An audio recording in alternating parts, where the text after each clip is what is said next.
News 7 Tamil, பொறுப்பும் பொது நலமும்.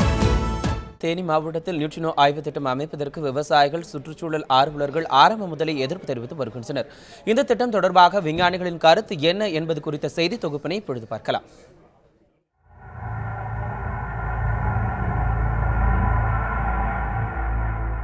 நியூட்ரினோ தேனியில் நியூட்ரினோ ஆய்வு மையம் அமையப் போகிறது என்று சொல்லப்பட்டதிலிருந்து நம்மில் பலருக்கும் நியூட்ரினோ மீதான விந்தையான பார்வை தொற்றிக்கொண்டது. நியூட்ரினோ எளிதாக சொல்ல வேண்டுமென்றால் ஒளியை விட வேகமாக பயணிக்கக்கூடியது. இந்த பூமி தோன்றலுக்கு காரணமாக சொல்லக்கூடிய பிக் பேங் வெடிப்பிலிருந்தே நியூட்ரினோவின் தொடக்கமும் உள்ளது. சூரியனிலிருந்து விண்மீனிலிருந்து வெளியாகும் கோடிக்கணக்கான நியூட்ரினோக்கள் நமக்குள் ஊடுருவி சென்று கொண்டுதான் இருக்கின்றன என்கிறார் இந்திய நியூட்ரினோ ஆய்வு மையத்தின் தொடக்க நிறுவனரும் பேராசிரியருமான ராஜசேகரன்.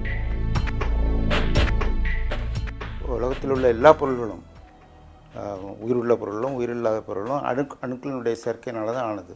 ஒவ்வொரு அணுவுக்குள்ளேயும் எலக்ட்ரான்கள் இருக்கின்றன. இது எல்லாருக்கும் தெரிஞ்ச விஷயம்.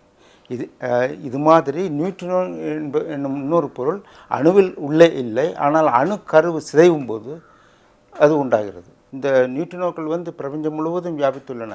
இப்போ உதாரணமாக 1,00,000 கோடி நியூட்ரினோக்கள் நம்ம உடம்புக்குள், ஒவ்வொருவருடைய உடம்புக்குள்ளும் புகுந்து வெளியேறிய வண்ணம் உள்ளன.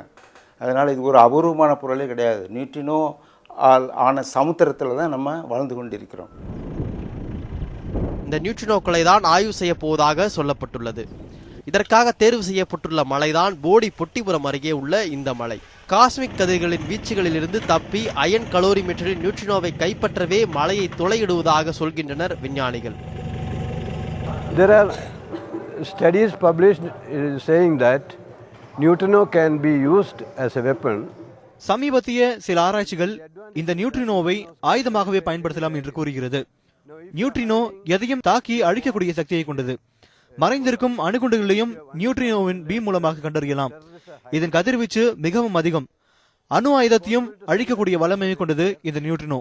And where the radiation level will go in such a high level that you can kill the person in minutes, or you can ignite the bombs which are hidden in the silo.